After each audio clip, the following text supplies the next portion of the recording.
자, 이번 소식은 제목부터 살펴보겠습니다. 태산 명동의 박일필. 태산이 울릴 정도로 시끄러웠는데 결국 쥐 한 마리 나온다는 게 바로 태산 명동의 서일필이란 말인데 이 사람 한 사람만 지금 나와서 지금 논란이 또 불거질 상황입니다. 조수인 차장. 네. 오늘 검찰에서 중간 조사 결과를 발표했는데 결국에는 다 조작극이었다 이런 건가요? 그렇습니다. 세계일보가 처음으로 정윤의 문건을 보도한 시점이 11월 28일이었고요. 이때부터 검찰이 5주 동안 두 가지를 수사했습니다. 첫 번째는 이 문건에 등장한 내용이 맞느냐. 가령 강남의 한 중식당에서 정윤회 씨와 청와대 비서관 및 행정관 여러 명이 모여서 국정을 논의했느냐. 이 부분이 사실이 아니다라는 것. 허위였다는 거죠, 이것도? 예. 그 문건의 유출이 어떻게 이루어졌느냐. 이 부분에 대해서 두 가지 양갈래 수사를 했습니다. 예. 네, 보시면요. 일단 문건에 등장했던 십상시 모임 실체 없다, 허위다 이렇게 결론이 났고요. 정윤회 씨가 박지만 회장을 미행했다라는 이런 내용과 관련해서도 허위다. 모두 다 꾸며낸 그런 내용이다. 자, 그럼 이거 시사저널이 보도했는데 보도에도 책임을 져야겠네요. 그렇습니다. 예. 일단 죄송합니다. 계속. 청와대 문건 유출을 제3자가 했나? 바로 박관천 경정은 청와대 문건이 유출이 됐는데 나는 모르겠다. 이러면서 경위서까지 썼습니다만 이 부분도 박경정의 자작극이었다. 이런 수사 결과가 나왔고요.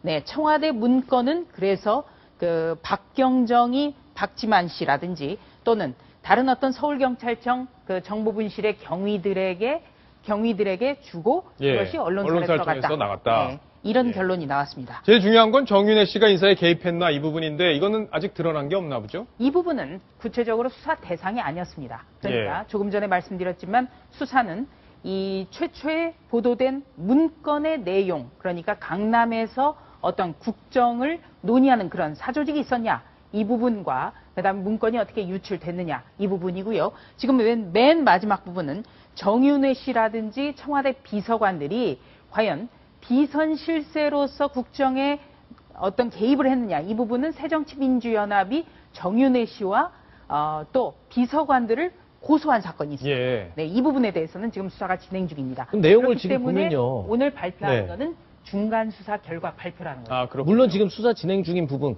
인사 개입이 있느냐 없느냐가 굉장히 중요한 부분인데 지금까지 내용만 보더라도 십상시 모임, 문고리 3인방 이런 내용들이 사실은 정윤회 씨 때문에 나오는 인물들이고 주변 인물들이고 그리고 그 나머지 내용들도 전부 다 정윤회 씨가 핵심에 있는 문제인데 정작 지금 결과를 내보면 정윤회 씨 그림자 실세라고 불렸는데 실세가 아니고 그냥 그림자다. 아무것도 아닌 거잖아요. 일단 수사 결과에서는 정윤회 씨 부분에 대해서는 모두 다 허위다 이렇게 밝혀졌기 때문에 지금 이제 정윤회 씨도 오늘 입장을 내놨습니다. 변호사가 보도자료를 냈는데요. 일부 언론으로 인해서 차마 견디지 못할 정도의 고통을 겪었다. 검찰 수사에 대해서 진실이 밝혀져서 다행이다. 네, 이런 입장을 밝혔습니다만 이 검찰 수사의 결과는 너무나 이거 예측이 가능했었죠. 그리고 또 박근혜 대통령과 청와대에서 너무나 여러 차례 이 문건의 내용은 찌라시다. 사실이 아닐 거다. 이런 얘기를 했기 때문에 검찰로서도 상당히 부담이 있었습니다. 네, 그 이상의 수사 결과를 내놔야만 뭔가 검찰의 수사에 성과가 있을 거다. 이런 예측이 나오면서 수사하는 입장에서도 굉장히 곤혹스러웠죠.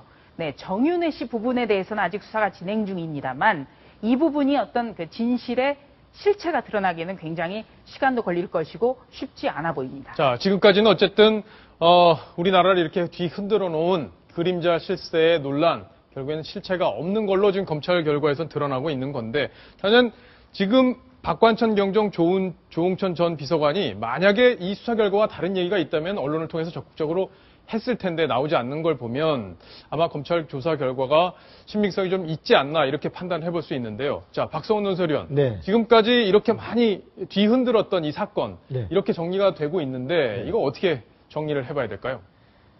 지금 애초에 비선 실세 논란의 핵심이 됐던 이른바 강남 모임이 있었느냐. 이 이른바 정윤회 씨를 중심으로 하는 이 비서관들의 모임이 있었느냐는 실체가 없는 것으로 드러났지만 그 원인이 됐든 뭔가의 이 문고리 3인방들이 정윤회 씨하고 뭔가 연결이 돼서 알지 못하는 우리가 인사를 농단하고 국정을 어떤 그 불투명하게 이끌고 가고 있다. 예. 이런 의혹이 불식되는 건 아니거든요. 그러니까 결국은 이러한 원인이 되었던 저러한 인사와 국정 운영의 투명성, 그다음에 공정성, 신뢰성을 회복하지 못한다면 이런 검찰 수사로 이런 의혹이 덮어질 수 없고 또한 국민들의 신뢰를 회복할 수 없기 때문에 반드시 그 부분에 대한 대통령의 정치적 결단이 있어야 될 것 같습니다. 예. 자, 지금 여러 가지 그동안 청와대에서 빚어졌던 인사 문제들 앞으로는 이런 일이 반복되지 않아야 실세 논란, 그림자 실세 논란이 더 불거지지 않을 거다. 이런 진단까지 확인을 해봤습니다. 자, 시청자 질문이 또 막 하나 들어왔습니다. 오늘 수사 결과 발표를 보면 결국 조작극인 건데 이런 소설로 나라 전체를 휘둘리게 만든 박관천과 조응천의 법적 처벌 수위를 알고 싶습니다. 자, 손수호 변호사께서 설명을 좀 해주시죠. 네.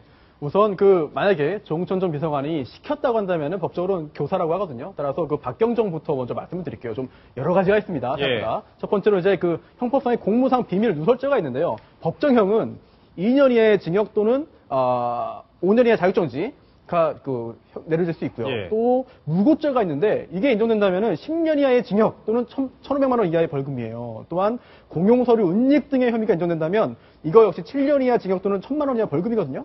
거기에다가 대통령 기록물 관리법 위반이기 때문에 은닉 유출만 했다 그러면 7년 이하 징역, 또 파기까지 했다 그러면 10년 이하의 징역 또는 3,000만 원 이하의 벌금이기 때문에 예. 생각했던 것보다 형량이 굉장히 높을 수도 있습니다. 중형이 나올 수 있겠네요. 그럴 가능성을 배제할 수 없습니다. 예. 자, 지금 중형이 내려질 수도 있다. 이런 진단까지 정리를 해봤습니다. 자, 이번 소식, 검찰 관련 소식 여기까지 정리를 또 하겠습니다.